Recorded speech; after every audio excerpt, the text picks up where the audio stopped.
Hello. मैं आज pulmonary TB के बारे में कुछ डिस्कस करूंगा। तो पल्मोनरी टीबी का दूसरा नाम, दूसरे तरीके से हम उसको लंग्स टीबी भी, लंग्स ट्यूबरक्यूलोसिस भी कह सकते हैं, पल्मोनरी ट्यूबरक्यूलोसिस भी कह सकते हैं, और ट्यूबरक्यूलोसिस और टीबी भी कह सकते हैं। इसका मतलब ये है कि ये लंग्स को प्रभावित कर रहा है। क्या कर रहा है लंग्स को प्रभावित? तो उसको हम लोग थोड़ा सा डिफिनेशन समझते हैं। टीबी का परिभाषा होता है, पल्मोनरी टीबी का परिभाषा होता है कि टीबी, पल्मोनरी ट्यूबरक्यूलोसिस में be defined as a contagious और infectious bacterial disease mainly affect the lungs। इसका मतलब यह है कि पल्मोनरी टीबी जो है, पल्मोनरी टीबी के केस में जो है एक बैक्टीरिया अटैक कर रहा है। किसको अटैक कर रहा है? लंग्स को, फेफड़ा को अटैक कर रहा है, उसको प्रभावित कर रहा है और प्रभाव डाल करके, प्रभावित करके उसको इन्फेक्शियस बना रहा है, मतलब संक्रमित कर रहा है, कंटाजियस बना रहा है, जो संक्रामक होता है और एक व्यक्ति से दूसरे व्यक्ति में वो फैल सकता है। It is called TB. मतलब कि ट्यूबरक्यूलोसिस के केस में होता क्या है कि एक बैक्टीरिया होता है जिसका नाम है माइकोबैक्टीरियम ट्यूबरक्यूलोसिस, और उसको हम लोग 2-3 नामों से जानते हैं। माइकोबैक्टीरियम ट्यूबरक्यूलोसिस, एम्बैक्टीरियम ट्यूबरक्यूलोसिस, ट्यूबरकल बैसिलाई, और एक और नाम से इसको जाना जाता है जिसका नाम है कॉक्स बैसिलाई। अब ये बैक्टीरिया एक ही बैक्टीरिया है लेकिन अलग अलग नाम है उसका। अब ये कर क्या रहा है? ये बैक्टीरिया जो है मुंह के रास्ते या नाक के रास्ते ट्रकिया में जा रहा है। ट्रकिया में जाने के बाद वहां तक का सफर, वहीं तक उसको खत्म नहीं करता है। ट्रकिया में जाने के बाद भी उसके आगे का सफर होता है, उसका मंजिल होता है। वो मंजिल है एल्व्यूलाई। एल्व्यूलाई क्या है और एल्व्यूला में कैसे पहुंचता है बैक्टीरिया, इसके बारे में थोड़ा हम लोग जान लें। ट्रकिया में गया, ट्रकिया में जाने के बाद ट्रकिया जो है बाइफर्केट करता है ब्रोंकाई के रूप में। ट्रकिया जो है निकलता है सीधा, और एक ऐसा जंक्शन है जिसको हम लोग बोलते हैं carina. Carina junction, CARINA, carina junction से वो 2 भाग में डिवाइड होता है, राइट साइड और लेफ्ट साइड। राइट साइड वाले को बोलते हैं हम राइट ब्रोंकाई, लेफ्ट साइड वाले को बोलते हैं लेफ्ट ब्रोंकाई। अब ये ब्रोंकाई से बहुत सारा ब्रांचेस निकलता है जिसको हम बोलते हैं ब्रोंक्यूल्स। ब्रोंक्यूल्स लंग्स में पाया जाने वाला एक ब्रांच है जो निकलता कहां से है? ब्रोंकाई से। ब्रोंकाई कहां से निकलता है? ट्रकिया से। अब ब्रोंक्यूल्स के लास्ट एंड पे ग्रेनुलर शेप में एल्व्यूलाई नामक स्ट्रक्चर पाया जाता है। ये जो बैक्टीरिया है माइकोबैक्टीरियम ट्यूबरक्यूलोसिस, वो एल्व्यूलाई में जाकर के एल्व्यूलाई के ऊपर अटैक करता है। अटैक करने के बाद क्या करता है? अटैक करने के बाद वहां पर एक कैविटी बनाता है।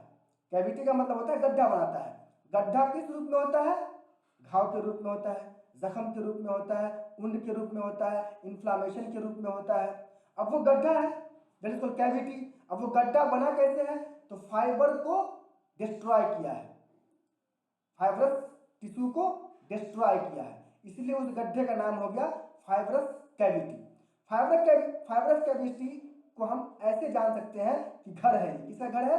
माइकोबैक्टीरियम ट्यूबरक्यूलोसिस का, एक बैक्टीरिया का, जो टीबी को फैलाने वाला बैक्टीरिया है, उसका घर है। अब जाकर के वो एल्व्यूलाई में फाइब्रो कैविटी बना दिया, अपना एक घर बना दिया। अब उस घर से जो है प्लान करेगा, एक लंग्स में तो इफेक्ट करके घर बना ही लिया, अब वहां से प्लान करेगा कि अब हमें किस किस बॉडी के पार्ट्स को इफेक्ट करना है। अब ऐसा नहीं है कि सिर्फ लंग्स को ही इफेक्ट करके वो शांत हो जाएगा, नहीं। लंग्स के बाद बोन को भी इफेक्ट करता है, लंग्स के बाद ब्रेन को भी इफेक्ट करता है, लंग्स के बाद किडनी को भी इफेक्ट करता है, लिवर को भी, मतलब और भी बहुत सारे बॉडी के ऑर्गन्स को इफेक्ट कर सकता है बैक्टीरिया, अगर सही टाइम पे ट्रीटमेंट नहीं लिया जाए तो। अब ये जो एक लंग से दूसरे वाले बॉडी के पार्ट्स को, बॉडी के ऑर्गन को इफेक्ट कर रहा है, उस प्रोसेस को हम लोग बोलते हैं मिलियरी टीबी। क्या बोलते हैं? Miliary TB. ओके, अब मिलियरी टीबी का परिभाषा समझ ले थोड़ा सा हम लोग। मिलियरी टीबी के केस में क्या होता है कि टीबी जो है, बैक्टीरिया जो है एक लंग्स में अटैक किया है। टीबी जो है पहले किसी लंग्स को, मेनली लंग्स को इफेक्ट किया है, अब या किसी भी ऑर्गन को इफेक्ट किया है, उसके बाद उस पार्ट्स के साथ साथ दूसरे बॉडी के ऑर्गन को भी या दूसरे बॉडी के पार्ट्स को भी इफेक्ट कर रहा है। इस ड्यूरेशन जो वो किया है, तय किया है, उस ड्यूरेशन एक बॉडी के पार्ट से दूसरे बॉडी के पार्ट्स को इफेक्ट करने के प्रोसेस को हम लोग बोलते हैं मिलियरी टीबी। ठीक है, उसके बाद चलते हैं आगे। ट्यूबरक्लोसिस, आई होप सो कि आप लोग समझ चुके होंगे, आप लोग समझ गए होंगे।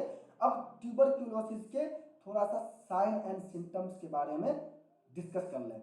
इसका लक्षण क्या होता है, टीबी के केस में होता क्या है, टीबी के केस में पेशेंट का लक्षण क्या क्या दिखता है, क्या क्या पेशेंट शो कर रहा है। तो सबसे पहले पेशेंट के फीवर होगा, फीवर के साथ साथ, फीवर का मतलब पायरेक्सिया होगा, फीवर होगा, बुखार होगा, बुखार के साथ साथ जो है उसके पूरा बॉडी में थकावट फील होगा, जिसको हम लोग मेडिकल टर्म्स में फटीग बोलते हैं, फटीगनेस, मसल्स फटीग। ओके, पूरा बॉडी फटीग हो जाएगा। उसके बाद पेशेंट को जो है रात में पसीना आता है, रात में नाइट स्वेटिंग होता है, जिसको हम लोग मेडिकल टर्म नाइट स्वेटिंग बोलते हैं, रात में पसीना आने को नाइट स्वेटिंग बोलते हैं, नाइट स्वेट्स होता है।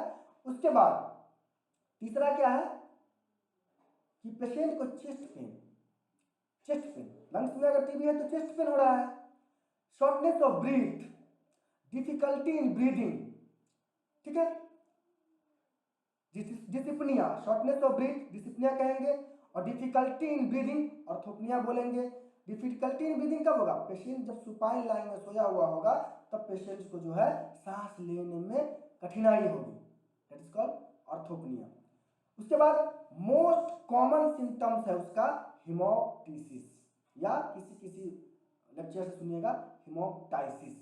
हिमोप्टाइसिस और हिमोप्टिसिस दोनों एक ही चीज है। इसमें होता क्या है कि पेशेंट जो है जब वल्गम निकालता है ना, कफ जब निकालता है ना, स्पूटम जब निकालता है ना, तो उसके साथ साथ, स्पूटम के साथ साथ ब्लड, खून आता है, खून का आना, किसके साथ, स्पूटम के साथ, ब्लड के साथ, वल्गम के साथ खून का आना, दैट इज कॉल्ड हिमोप्टिसिस।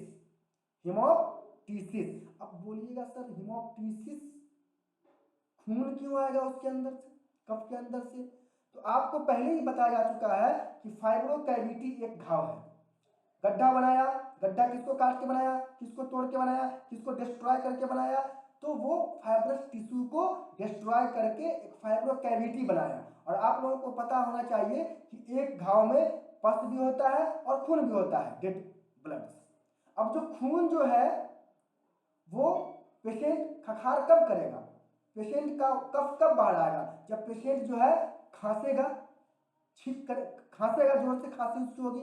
ओके, खांसी जब होगा तो लंग्स में एक फोर्स पड़ता है, लंग्स के एल्विलाई में एक फोर्स पड़ता है, तो फोर्स की वजह से कफ निकलता है, और कफ के साथ साथ जो फाइब्रोकैविटी घाव जो बना हुआ था लंग्स के अंदर, उसके अंदर से खून भी निकलता है, दैट इज कॉल्ड हिमोप्टिसिस। तो ये था दोस्तों हमारा साइन एंड सिम्टम्स। अब थोड़ा जान लेते हैं कि इसको पहचानेंगे कैसे।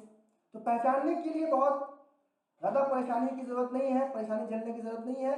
पेशेंट को सबसे पहले हम लोग करवाएंगे ESR, एरिथ्रोसाइट सेडिमेंटेशन रेट, एक ब्लड टेस्ट है, और चाहे तो आप CBC कंप्लीट ब्लड काउंट करवा करके भी देख सकते हैं।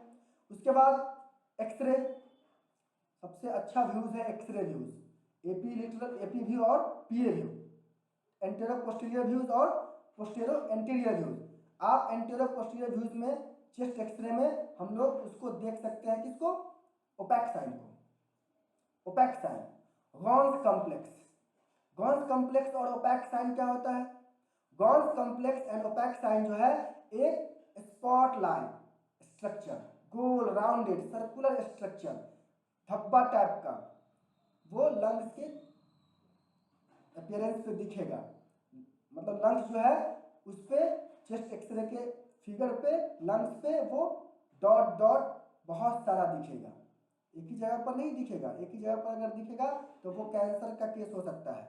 एक ही जगह पे बड़ा सा अगर ओपैक साइन दिखता है तो वो कैंसर का केस हो सकता है। लेकिन ये जो है ओपैक साइन गॉन्स कॉम्प्लेक्स कहते हैं इसको, है कि बहुत सारा डॉट डॉट अपीयरेंस दिखेगा लंग्स और चेस्ट एक्सरे के ऊपर, तो हम समझ जाते हैं कि ये टीबी है। लेकिन ऐसे ही हम एक्सरे देख करके या सीबीसी काउंट करके या फिर सीबीसी टेस्ट करवा करके या टीसी डीसी ये सब काउंट करके हम फाइनल डायग्नोसिस का पता नहीं करते हैं। फाइनल डायग्नोसिस का पता करने के लिए और जब तक फाइनल डायग्नोसिस का पता न चल जाए तब तक हम टीबी का ट्रीटमेंट नहीं चलाते हैं पेशेंट को। तो फाइनल डायग्नोसिस क्या होता है, फाइनल डायग्नोसिस कैसे करेंगे, फाइनल डायग्नोसिस के लिए हमको टीबी के केस में क्या करना होगा, वो हम लोग आगे के वीडियो में डिस्कशन करेंगे। आज के लिए इतना ही। Thank you so much.